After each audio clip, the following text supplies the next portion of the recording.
الحمد للہ وحدہ والصلاة والسلام علی من لا نبی بعدہ اما بعد فاعوذ باللہ من الشیطان الرجیم بسم اللہ الرحمن الرحیم قال اللہ تبارک وتعالی فی کلامہ المجید والفرقان الحمید یا ایہا النبی قل لازواجک وبناتک ونساء المؤمنین یدنین علیہن من جلابیبہن صدق اللہ العظیم۔ اللہم صلی علی محمد عبدک ورسولک وصلی علی المؤمنین والمؤمنات والمسلمین والمسلمات۔ آپ حضرات ماشاءاللہ اعتکاف میں بیٹھے ہیں۔ اللہ رب العزت نے آپ کو ماہ رمضان المبارک جیسے مبارک مہینے میں اعتکاف میں بیٹھنے کے لیے، پھر رمضان کے آخری عشرے میں بیٹھنے کے لیے اللہ نے آپ کو قبول فرمایا۔ حضرت مولانا امام صاحب آپ حضرات کو وقتاً فوقتاً مختلف عنوان پر فضائل رمضان اور دیگر چیزیں آپ حضرات کے سامنے ذکر کرتے رہتے ہوں گے۔ میں نے جو آپ حضرات کے سامنے جو عنوان اٹھانا ہے اور جس کو سمجھانا ہے وہ ہے سیرت، فضائل و مناقب امیر المؤمنین خلیفہ چہارم حضرت سیدنا علی المرتضیٰ رضی اللہ تعالی عنہ۔ اس حوالے سے آپ حضرات کے سامنے میں یہ چاہتا ہوں کہ کچھ حقائق، کچھ بنیادی معلومات وہ آپ حضرات کے سامنے آ جائیں۔ چونکہ سال میں مختلف موضوعات کے حوالے سے آپ حضرات کے سامنے حاضری ہوتی ہے، تو میری گزارش اور میری جو بات ہوتی ہے وہ یہ ہے کہ کچھ ایسا مواد آپ حضرات کے سامنے پیش کیا جائے جو کم سننے کو ملتا ہے، یا اگر سننے کو مل بھی جائے تو وہ اس طرح مکمل اور کامل نہیں ہوتا، ایک سطحی گفتگو ہوتی ہے۔ تو ایک ایسا سبق اور ایک ایسا درس آپ حضرات کے سامنے آ جائے کہ جو حقائق پر مبنی بھی ہو، تھوڑی سی نالج میں بھی اضافہ ہو، معلومات میں بھی اضافہ ہو، اور کچھ ہمارے عقائد اور ایمانیات میں بھی مضبوطی ہے۔ اللہ تعالیٰ نے حضور اکرم صلی اللہ علیہ وسلم کو صحابہ اکرام رضوان اللہ تعالی علیہم اجمعین کی شخصیات عطا فرمائی۔ صحابی اسے کہتے ہیں جو ایمان کی حالت میں جسے حضور کی زیارت نصیب ہو جائے اور خاتمہ بھی اپنا خاتمہ بھی ایمان پر ہو۔ زیارت کتنی ہو اس کی کوئی حد نہیں ہے، ایک سیکنڈ آنکھ جھپکنے کے برابر بھی ایمان کے ساتھ زیارت نصیب ہو گئی، اسے صحابی کہتے ہیں، اور پھر اسی ایمان پہ خاتمہ ہوا ہو۔ یہ صحابی کی دو صفات ہیں جس میں پائی جائیں گی، اسے صحابی کہتے ہیں۔ اب صحابہ اکرام رضوان اللہ تعالی علیہم اجمعین کی جو تعداد ہے وہ فکس نہیں ہے، انبیاء اکرام علیہم السلام کی تعداد بھی فکس نہیں ہے۔ قرآن مجید میں نہ انبیاء کی تعداد فکس آئی ہے، نہ صحابہ اکرام کی تعداد فکس آئی ہے۔ ہاں البتہ قرآن مجید میں 24 انبیاء اکرام کا ذکر تو ملتا ہے اور 6 فرشتوں کا ذکر ملتا ہے، حالانکہ فرشتے کئی ہیں، لیکن قرآن مجید کے اندر پورے قرآن مجید میں 6 فرشتوں کا ذکر ہے اور 24 انبیاء اکرام کا ذکر ہے۔ اب ٹوٹل انبیاء کی تعداد کتنی ہے؟ 2 روایات ہیں، لیکن وہ اس حوالے سے نہیں ہے کہ بالکل ایتھینٹک ہیں اور اسی پر ہی فیصلہ کیا جائے۔ ایک روایت بتاتی ہے کہ 2.25 لاکھ ہیں، اور ایک روایت بتاتی ہے کہ 2.25 لاکھ ہے، جسے ہم کہتے ہیں کم و بیش 1,24,000، یہ فکس نہیں ہے اور بالکل ہی اتھینٹک نہیں ہے کہ اتنے ہی انبیاء اور رسول ہیں۔ اسی طرح دوسری بات بتاتی ہے 2.25 لاکھ، تو یہ بھی فکس نہیں۔ اسی طرح فرشتوں کی تعداد بھی فکس نہیں ہے کہ کتنے فرشتے ہیں۔ اسی طرح صحابہ اکرام رضوان اللہ تعالی علیہ مجمعین کی بھی فکس تعداد نہیں ہے، یہ ایک اندازہ ہے، یہ ایک جو ہے تخمینہ ہے کہ اتنی تعداد ہوگی تمام چیزوں کو ملا کر۔ اب صحابہ اکرام رضوان اللہ تعالی علیہ مجمعین میں صحابی کی تعریف تو آپ نے سمجھ لی، پھر ان صحابہ اکرام میں اپنے اپنے فضائل کے حساب سے ان کے رتبے ہیں، کسی کا رتبہ کسی کی فضیلت بڑھ کر ہوگی، کسی کا رتبہ کسی کی فضیلت دوسرے سے کم ہوگی، لیکن رتبے اور فضائل ضرور ہیں۔ اس سے پہلے انبیاء اکرام علیہ الصلاۃ والسلام کے بھی فضائل کے حساب سے مراتب کے حساب مختلف ہیں، لیکن بحیثیت ایمان کسی نبی کو کسی نبی پر کوئی فرق حاصل نہیں۔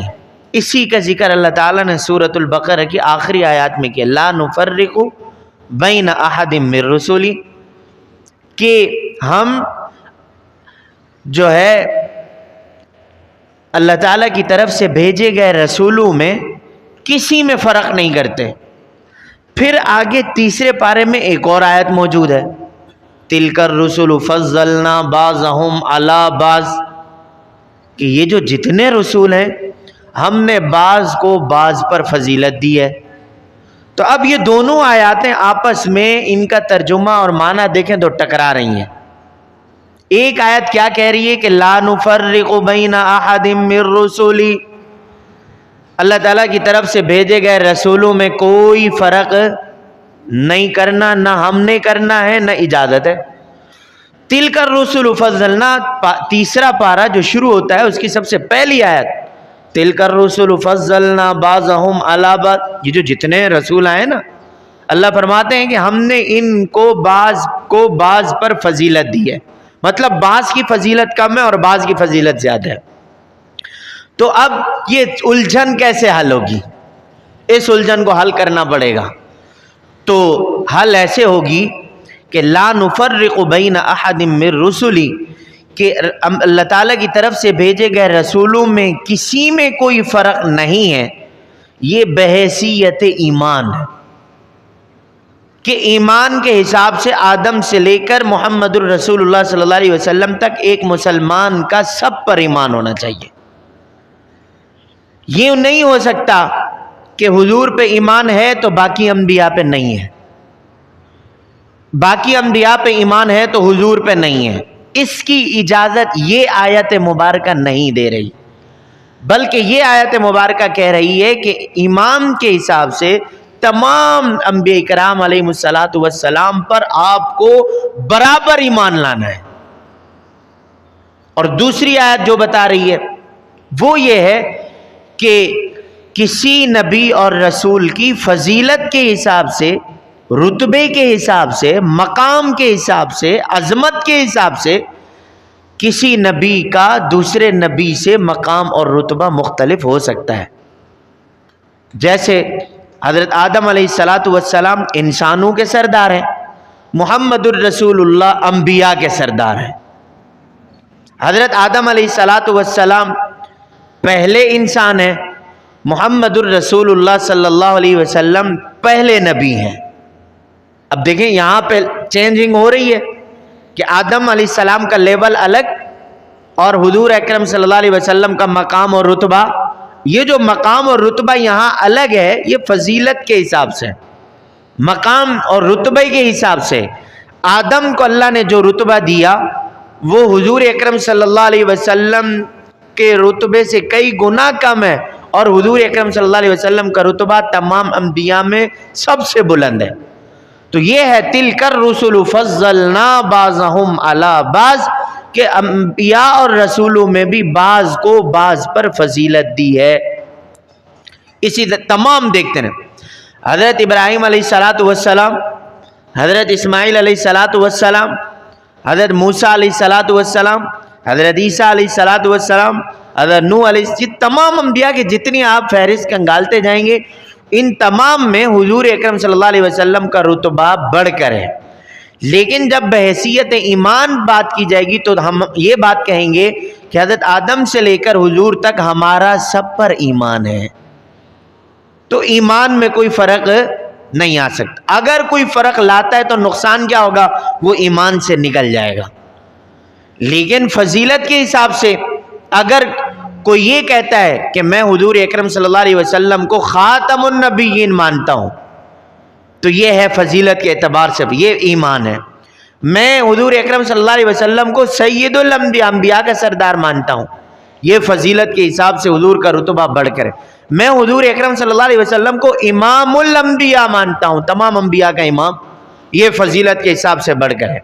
اور میں حضور اکرم صلی اللہ علیہ وسلم کو وجہ تخلیق کائنات مانتا ہوں، میں حضور اکرم صلی اللہ علیہ وسلم کو سب سے پہلے جنت میں داخل ہونے والا پیغمبر اور رسول مانتا ہوں۔ اب دیکھیں یہ وہ رتبے ہیں جو باقی انبیاء کے پاس نہیں ہیں، حضور اکرم صلی اللہ علیہ وسلم کے پاس ہیں، تو یہ فضیلت، مقام اور رتبہ یہاں پر الگ ہوگا۔ ہاں ایمان کے حساب سے تو کسی نبی میں فرق نہیں ہے، لیکن اطاعت ایک نبی کی ہے۔ اب کوئی آج کے دور میں یہ کہ میں حضرت آدم علیہ السلام کی اطاعت کرتا ہوں تو اس کی اجازت نہیں ہے۔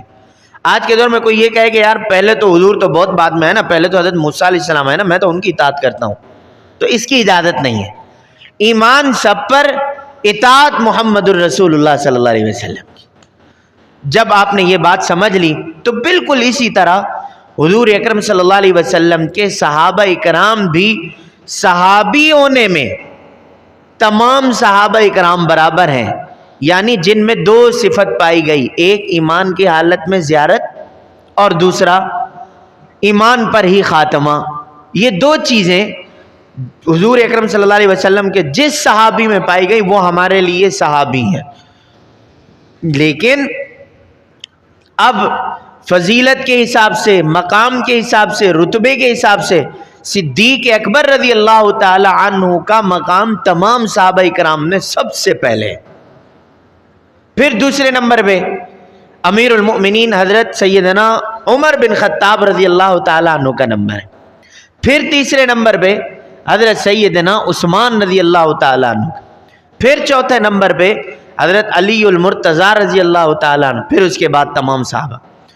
اب دیکھیں جس طرح انبیاء میں سب سے بڑا رتبہ حضور اکرم صلی اللہ علیہ وسلم کا، تو انبیاء کے بعد سب سے افضل ذات، سب سے افضل شخصیت سیدنا عمر بن اپنا سیدنا صدیق اکبر رضی اللہ تعالی عنہ۔ میں اس پر بھی بات نہیں کرتا کہ اس کی وجوہات کیا ہیں، یہ ہمارا موضوع نہیں۔ میں اس پر بھی بات نہیں کرتا کہ سیدنا عمر بن خطاب دوسرے خلیفہ ہیں، میں اس پر بھی نہیں جاتا، یہ پھر کسی موقع پر۔ میں اس پر بھی بات نہیں کر رہا کہ سیدنا عثمان ذی النورین رضی اللہ تعالی، میں اس پر۔ آج کا ہمارا موضوع سیدنا علی المرتضیٰ رضی اللہ تعالی۔ دیکھیں سیدنا علی المرتضیٰ رضی اللہ تعالیٰ عنہ کون ہے؟ نمبر ایک، بچوں میں سب سے پہلے اسلام قبول کرنے والی شخصیت ہے۔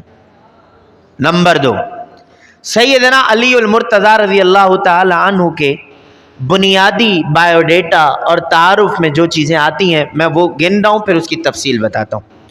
بچوں میں سب سے پہلے اسلام قبول کرنے والی شخصیت۔ نمبر دو، حضور اکرم صلی اللہ علیہ وسلم کے گھر میں حضور کی نگرانی میں تربیت پانے والے سیدنا علی المرتضیٰ رضی اللہ تعالی۔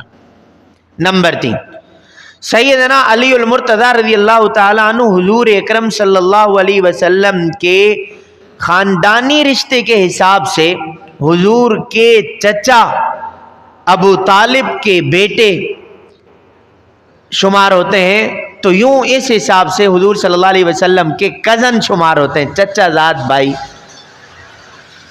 نمبر چار، حضرت علی المرتضیٰ رضی اللہ تعالی عنہ کے تعارف میں بنیادی تعارف یہ بھی آتا ہے کہ سیدنا علی المرتضیٰ خاندانی رشتے میں حضور اکرم صلی اللہ علیہ وسلم سے جو دوسرا رشتہ منسلک ہوتا ہے حضور کے داماد ہیں۔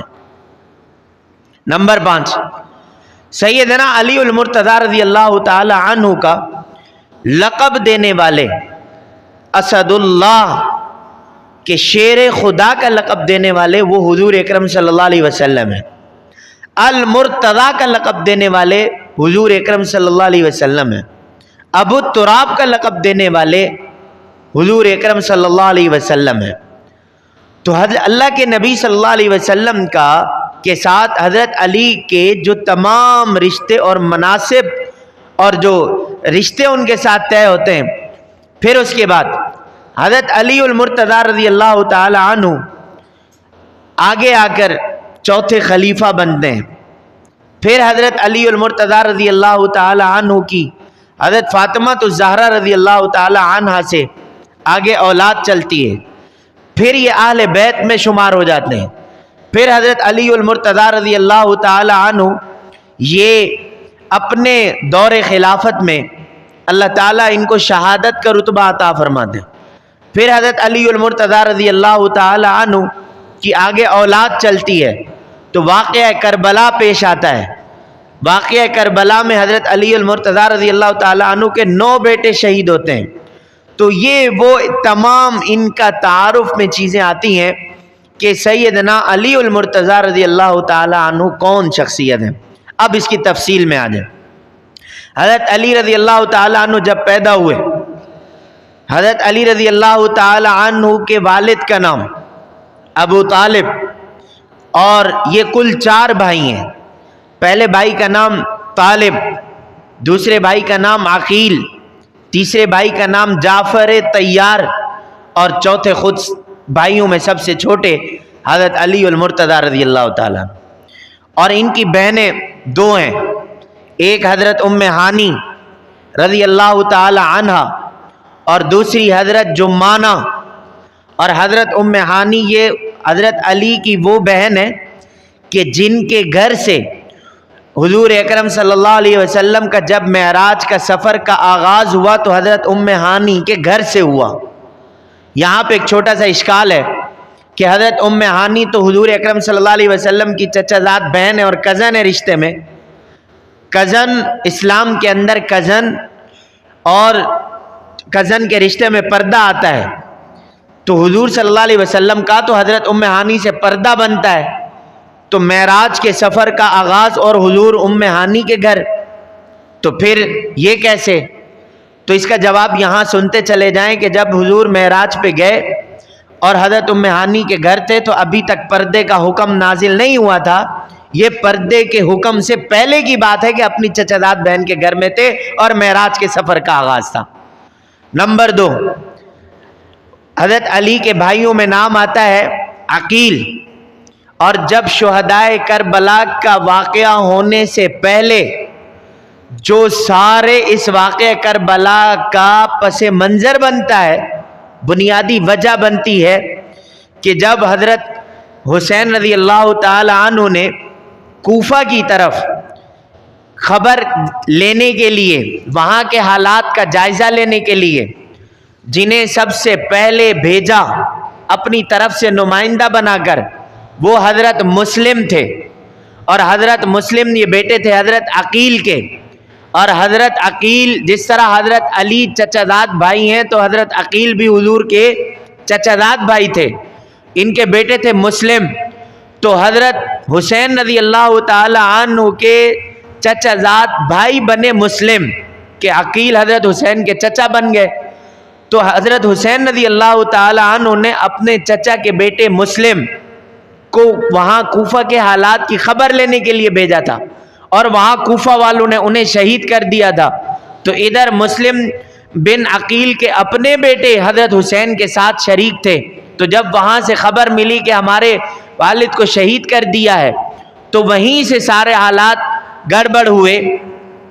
حضرت حسین چاہتے تھے کہ واپس چلے جائیں، لیکن مسلم بن عقیل کے بیٹے چاہتے تھے کہ نہیں، ہمارے ابا کا قتل عام ہوا ہے، وہاں انہوں نے قتل کر دیا ہے، تو ہم جائیں ذرا وہاں حساب تو لے کر آئیں۔ تو حضرت حسین رضی اللہ تعالی عنہ پھر اپنے چچاداد بھائی کے بیٹوں کی وجہ سے وہاں چلے گئے کہ اگر میں نہ جاؤں تو کہیں گے ہمیں اکیلے چھوڑ دیا۔ تو یہ ہیں وہ عقیل۔ تو حضرت علی کے بھائی ایک طالب دوسرے عقیل اور تیسرے جعفر، چوتھے حضرت علی رضی اللہ تعالی عنہ خود ہیں۔ تو یہ بہن اور بھائیوں کا ان کا تعارف ہو گیا۔ حضرت علی رضی اللہ تعالی عنہ کی جو والدہ ہیں ان کا نام تھا فاطمہ، اور حضرت علی رضی اللہ تعالی عنہ کے جو نانا ہیں ان کا نام تھا اسد۔ تو حضرت علی بیٹے ہوئے فاطمہ بنت اسد کے۔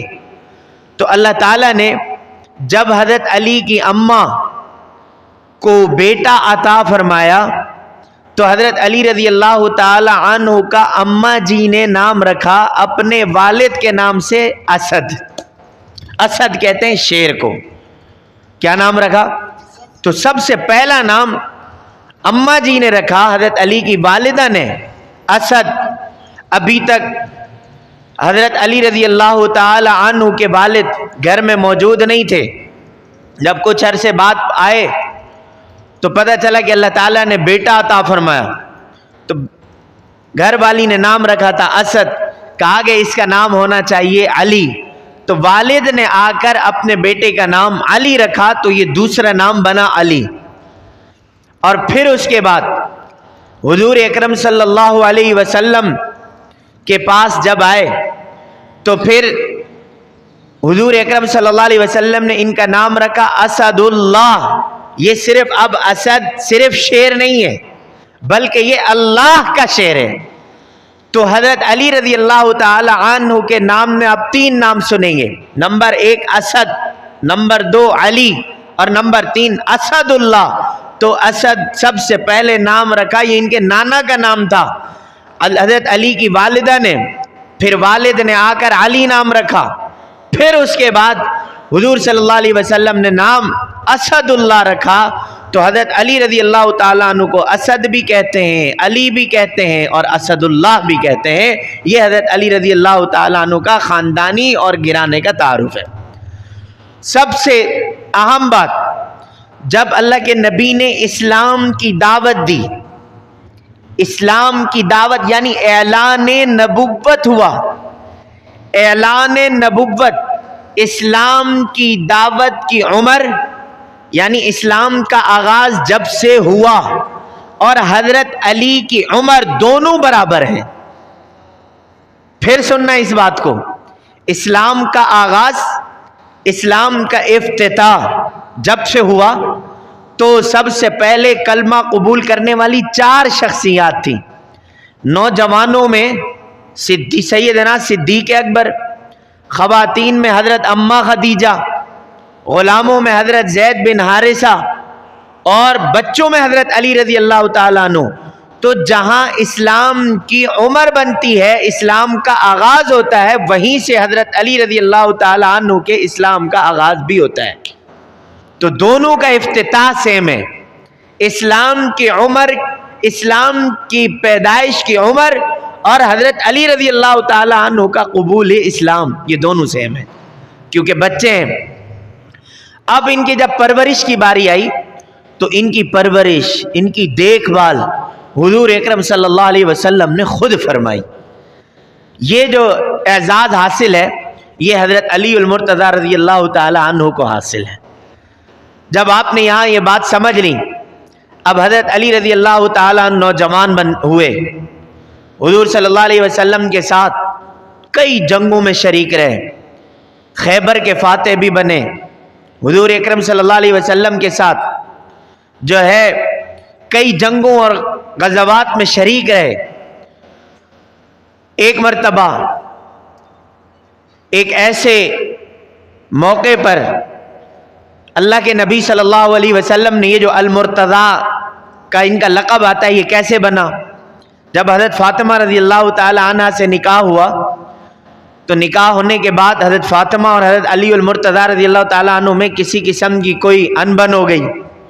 تو جب کوئی ایسی بات اونچی نیچی ہوئی تو حضرت علی ناراض ہو کر گھر سے نکلے اور پتہ نہیں تھا کہ کہاں ہیں۔ اللہ کے نبی صلی اللہ علیہ وسلم جب گھر آئے تو حضرت فاطمہ رضی اللہ تعالی عنہ سے پوچھا، این ابن عمک، آپ کے چچا زاد بھائی کہاں ہیں؟ یعنی حضرت علی کہاں ہیں، آپ کے خامن کہاں ہیں؟ حضرت فاطمہ رضی اللہ تعالی عنہ نے کہا کہ گھر سے نکلیں پتہ نہیں کہاں گئے ہیں، یہ تو مجھے بھی نہیں پتا. تو اللہ کے نبی صلی اللہ علیہ وسلم تلاش کرتے ہوئے صحابہ کرام کے ذمہ لگایا کہ بھائی دیکھو کہاں ہے.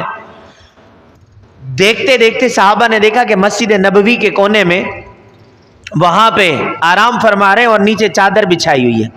اب کچھ چادر جو ہے وہ سونے کی وجہ سے کھسک گئی، کچھ جسم چادر پہ ہے، کچھ جسم مٹی پر ہے. تو جب حضور اکرم صلی اللہ علیہ وسلم کو بتایا گیا کہ مسجد نبوی کے فلاں کونے میں حضرت علی المرتضیٰ رضی اللہ تعالیٰ عنہ آرام فرما رہے ہیں، تو اللہ کے نبی صلی اللہ علیہ وسلم گئے. جب دیکھا کہ حضرت علی آرام کر رہے ہیں تو کہا کہ قم یا ابا تراب، کہ اے ابو تراب کھڑے ہو جاؤ. ابو تراب، تراب کہتے ہیں عربی میں مٹی کو، یعنی اے مٹی پہ سونے والے، اے مٹی والے کھڑے ہو جائیے.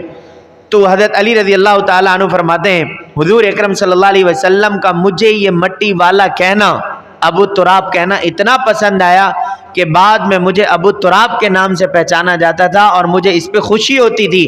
وجہ یہ تھی کہ یہ الفاظ میرے لیے حضور اکرم صلی اللہ علیہ وسلم کی ذات اقدس سے نکلے ہیں. اب ان کا نکاح ہوا، اس کا تھوڑا سا پس منظر سمجھ لیں. حضور اکرم صلی اللہ علیہ وسلم کی 4 بیٹی ہیں.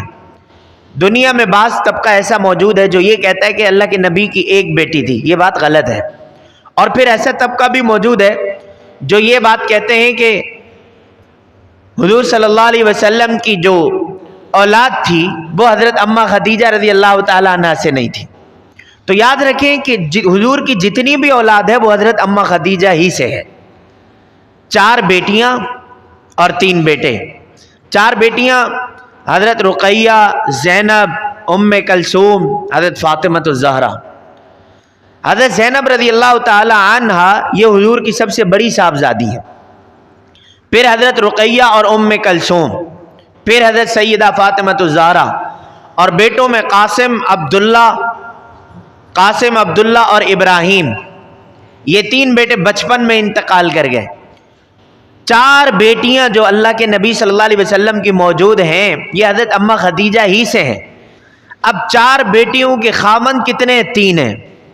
حضرت زینب رضی اللہ تعالی عنہا کے جو خاوند ہیں حضرت ابو العاص رضی اللہ تعالی عنہ، اور یہ ابو العاص رضی اللہ تعالی عنہ یہ جو حضرت زینب رضی اللہ تعالی عنہا کے شوہر اور خاوند ہیں یہ بنو امیہ سے ہیں، بنو امیہ خاندان سے.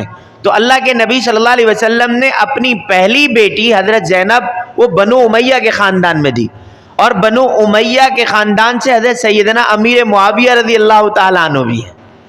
تو مطلب بنو امیہ سے حضور صلی اللہ علیہ وسلم کا گہرا تعلق یوں ہے کہ اپنی بیٹی بنو امیہ کے خاندان میں دی ہے. ایک تو دی ہے، دوسرا پھر حضرت امیر معاویہ رضی اللہ تعالیٰ عنہ کی بہن اللہ کے نبی صلی اللہ علیہ وسلم کے نکاح میں آئی ہے. تو اللہ کے نبی کے نکاح میں بنو امیہ کی ایک جو ہے بیٹی آئی ہے، اور اللہ کے نبی کے گھر سے ایک بیٹی بنو امیہ کے خاندان میں گئی ہے. تو حضور کا حضرت امیر معاویہ رضی اللہ تعالیٰ عنہ سے بڑا گہرا تعلق ہے، خاندانی تعلق ہے، باقی تو ہے ہی لیکن یہ بڑا گہرا. نمبر 2 دوسری بیٹی ہیں حضرت رقیہ اور ام کلثوم، یہ حضرت عثمان رضی اللہ تعالیٰ عنہ کے نکاح میں. 2 بیٹیاں ایک ہی گھر میں گئی ہیں. اور چوتھے نمبر پہ حضرت فاطمہ الزہرا رضی اللہ تعالیٰ عنہ یہ حضرت علی رضی اللہ تعالیٰ عنہ کی بیوی بنی. تو داماد 3 ہیں اور بیٹیاں کتنی ہیں؟ بولیں 4. اب اس کے اوپر دلائل کیا ہیں کہ حضور کی 4 بیٹیاں ہیں؟ مزید اس کو سمجھانے کے لیے اگر میں مزید بات کروں، جب حضرت علی اور حضرت فاطمہ کا نکاح ہوا تو اللہ تعالیٰ نے حضرت فاطمہ الزہرا رضی اللہ تعالی عنہا کو آگے کتنی اولاد دی؟ اب آگے حضرت فاطمہ الزہرا رضی اللہ تعالی عنہا یعنی حضرت علی اور حضرت فاطمہ سے جو اولاد ہے یہ 3 بہنیں اور 3 بھائی، ٹوٹل 6 بچے ہیں حضرت فاطمہ الزہرا رضی اللہ تعالی عنہا سے. اچھا، اس سے پہلے حضور صلی اللہ علیہ وسلم کی بڑی بیٹی حضرت زینب سے ایک ہی بیٹی ہے جس کو امامہ کہتے ہیں. باقی حضرت رقیہ اور ام کلثوم ان سے ایک اولاد تھی، وہ بچپن میں فوت ہو گئی حضرت رقیہ سے غالباً، تو باقی سے اولاد نہیں تھی. تو حضور صلی اللہ علیہ وسلم کی ایک زینب بیٹی سے آگے اولاد چلی امامہ، اور یہ امامہ کا میں آگے جا کر بتاتا ہوں کہ یہ ان کا نکاح پھر کس سے ہوا. تو حضرت فاطمہ الزہرا رضی اللہ تعالی عنہا کی جو حضرت علی سے شادی ہوئی وہاں سے کتنے بچے ہوئے؟ 6. نمبر 1 3 بیٹیاں اور 3 بیٹے. اب جو 3 بیٹیاں ہیں حضرت فاطمہ نے اپنی 3 بیٹیوں کا نام اپنی بہنوں کے ہم نام رکھا. حضرت فاطمہ کو اپنی بہنوں کے نام اتنا پسند تھے کہ انہوں نے آگے اپنی بیٹیوں کے نام اپنے بہنوں والے رکھے. ایک بیٹی کا نام زینب رکھا، زینب کبرا، اور ایک بیٹی کا نام رقیہ رکھا، اور ایک بیٹی کا نام ام کلثوم رکھا.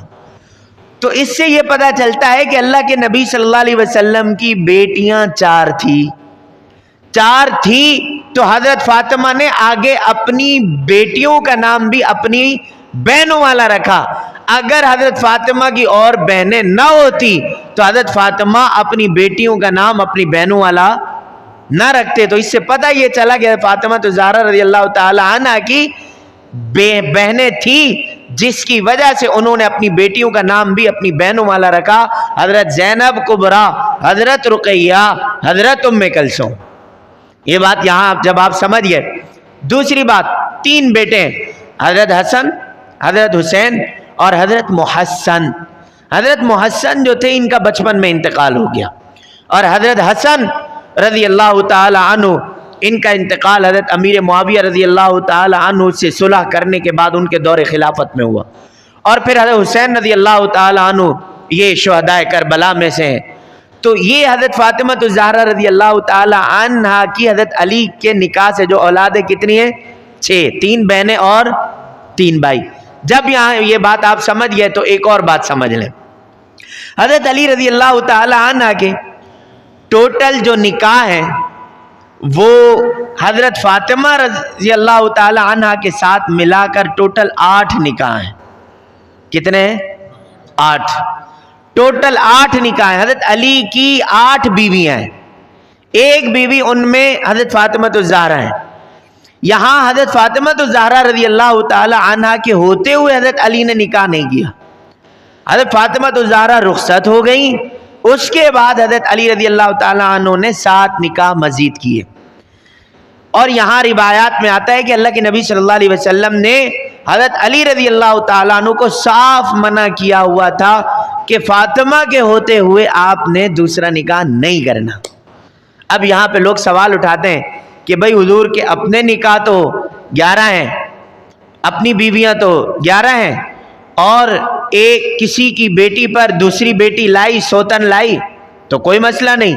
جب اپنی بیٹی کی باری آئی تو داماد کو نصیحت کر دی کہ میری بیٹی کے ہوتے ہوئے کسی اور کو نکاح میں نہیں لانا. تو یہ ایک اعتراض ہے، اس کا جواب بھی سن لیں.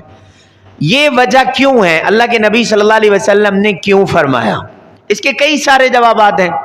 اور حضرت فاطمہ کے ہوتے ہوئے حضرت علی نے واقعی نکاح نہیں کیا دوسرا. اس کا جو ایک ہی بڑا اہم جواب ہے، کلیئر جواب ہے، وہ یہ ہے کہ حضرت فاطمہ اللہ کے نبی کی بیٹی ہیں سادات گھرانے سے.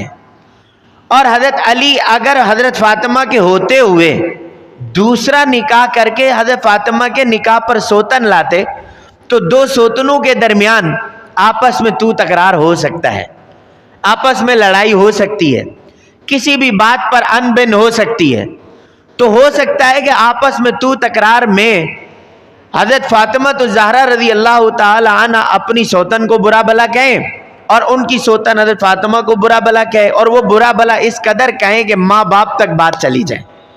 تو اگر دوسری سوتن حضرت فاطمہ سے تو تکرار میں اپنی زبان سے کوئی ایسی بات کہہ بیٹھے کہ جو اللہ کے نبی، جو حضرت فاطمہ کے والدین حضرت خدیجہ یا حضرت حضور اکرم صلی اللہ علیہ وسلم تک پہنچتی تو پھر ان کے ایمان کا خطرہ ہوتا.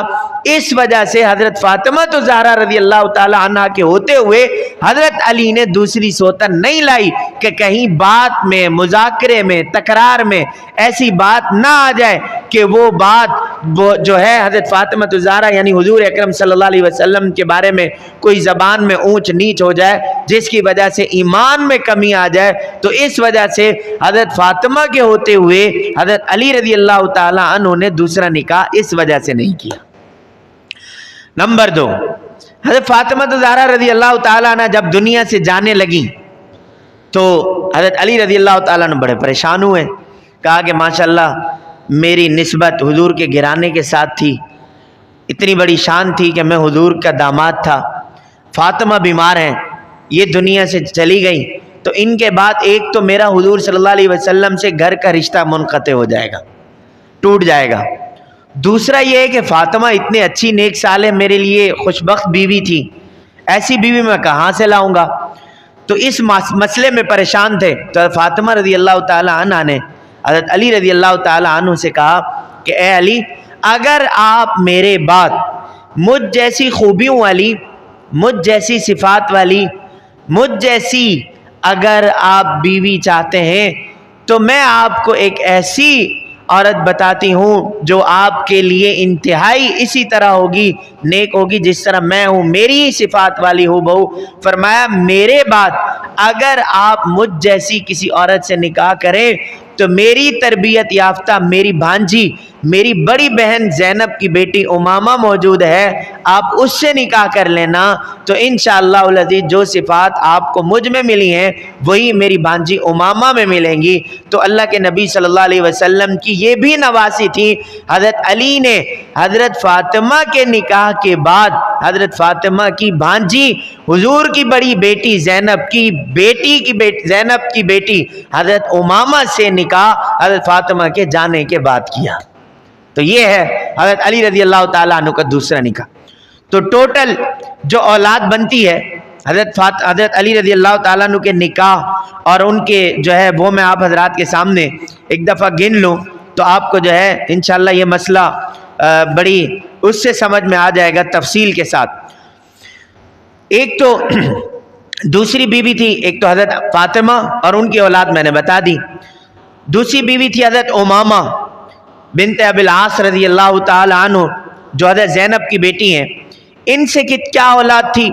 ان سے اولاد جو تھی وہ ایک ہی بیٹا تھا جس کو کہتے تھے محمد الاوسط، محمد الاوسط ابن علی. 3 بیٹے حضرت فاطمہ سے اور چوتھے بیٹے حضرت امامہ سے. تو بیٹے کتنے ہو گئے؟ 4. یہ گنتے رہنا. نمبر 3 تیسری بیوی حضرت ام البنین بنت حزام رضی اللہ تعالی عنہ.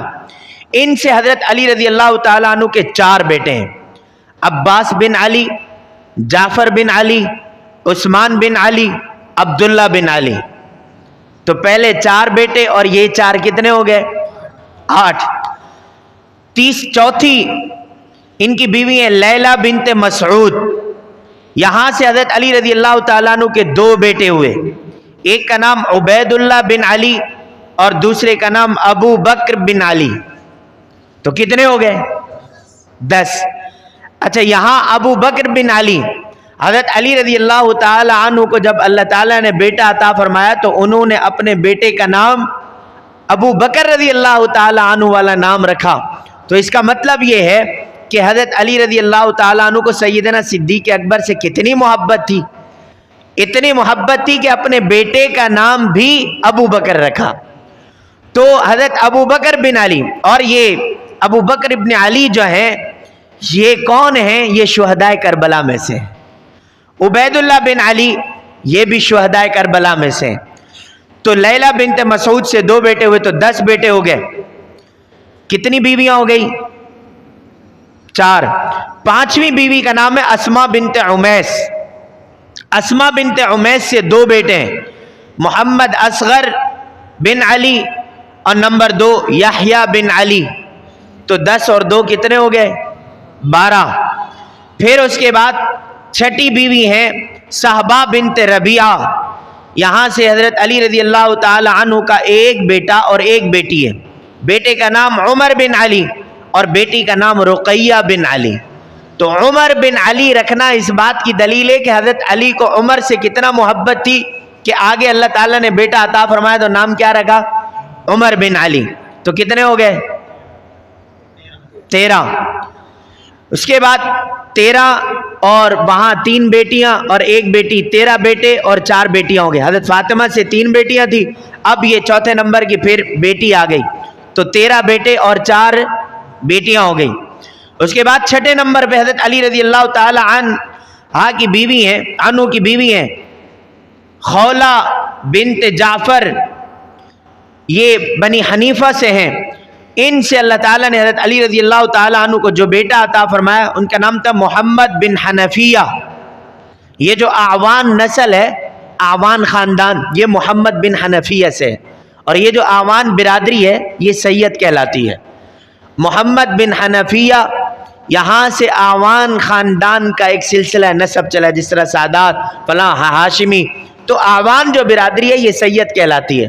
جیسے بنو ہاشم کو زکوٰۃ دینا جائز نہیں ہے سید کی وجہ سے، جس طرح سادات کو دینا جائز نہیں ہے، تو اسی طرح اعوان فیملی کو بھی زکوٰۃ دینا جائز نہیں ہے، یہ بھی سادات میں آتی ہیں. تو یہ یہاں سے محمد بن حنفیہ، اللہ تعالیٰ نے ان کو ایک بیٹا عطا فرمایا.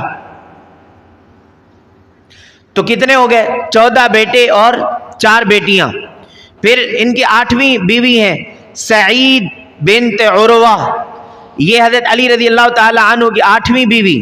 ان سے اللہ تعالیٰ نے ان کو 3 بیٹیاں عطا فرمائی. ام الحسن، نمبر 2 رملہ یا رملہ کہتے ہیں، اور نمبر 3 ام کلثوم. یہ 3 بیٹیاں جو ہے، اب پہلے تھی 4 اور 3 بیٹیاں، کتنی ہو گئی؟ 7 بیٹیاں، اور بیٹے کتنے ہو گئے؟ 14. تو 14 اور 7 کتنے ہو گئے؟ ٹوٹل 21 اولاد تھی. 8 بیویوں میں سے ٹوٹل اولاد کتنی ہے؟ 21. اور 14 بیٹوں میں 9 بیٹے وہ ہیں جو کہاں شہید ہوئے؟ شہدائے کربلا میں شمار ہوتے ہیں. تو یہ ان کے خاندان اور ان کے نکاح کا پورا ایک ڈیٹا تھا جو میں نے آپ حضرات کے سامنے پیش کیا. تو حضرت سیدنا علی المرتضیٰ رضی اللہ تعالی عنہ کا یہ ایک زندگی کا ایک پس منظر ہے جو ایک ہی ہے. پھر اس کے بعد 4 ماہ 4 سال، ایک روایت کے مطابق 7 مہینے یا 9 مہینے یہ خلیفہ بنے. چوتھے خلیفہ حضرت سیدنا امیر المؤمنین خلیفہ 4 حضرت علی المرتضیٰ رضی اللہ تعالیٰ عنہ. تو یہاں یہ جو چوتھے خلیفہ بنے، اس پر بہت سارے وہ ہیں، لیکن بعض لوگ ایک بات کرتے ہیں اور دلیل کے طور پر کہ حضرت علی المرتضیٰ رضی اللہ تعالیٰ عنہ کو پہلا خلیفہ ہونا چاہیے تھا. جہاں دیگر دلائل دیتے ہیں ان میں ایک دلیل یہ بھی ہے کہ جب اللہ کے نبی صلی اللہ علیہ وسلم ہجرت کے سفر پہ جا رہے تھے، ادھر سے کفاران مکہ نے حضور صلی اللہ علیہ وسلم کو قتل کرنے کی سازش اور پلاننگ بنائی. اللہ کے نبی صلی اللہ علیہ وسلم کے گھر کا احاطہ کرنے کی بات ہو گئی. تو ادھر سے ہجرت کا جب حکم آ گیا تو حضور جانے لگے. تو اللہ کے نبی صلی اللہ علیہ وسلم نے جاتے ہوئے حضرت علی المرتضیٰ کو وصیت کی تھی کہ علی میں یہاں سے جا رہا ہوں، آپ نے میرے بستر پہ سو جانا ہے تاکہ لوگوں کو پتہ نہ چلے کہ حضور یہاں سے چلے گئے، وہ میرے بستر کو دیکھ کر یہ سمجھیں کہ حضور یہاں پہ آرام کر رہے ہیں.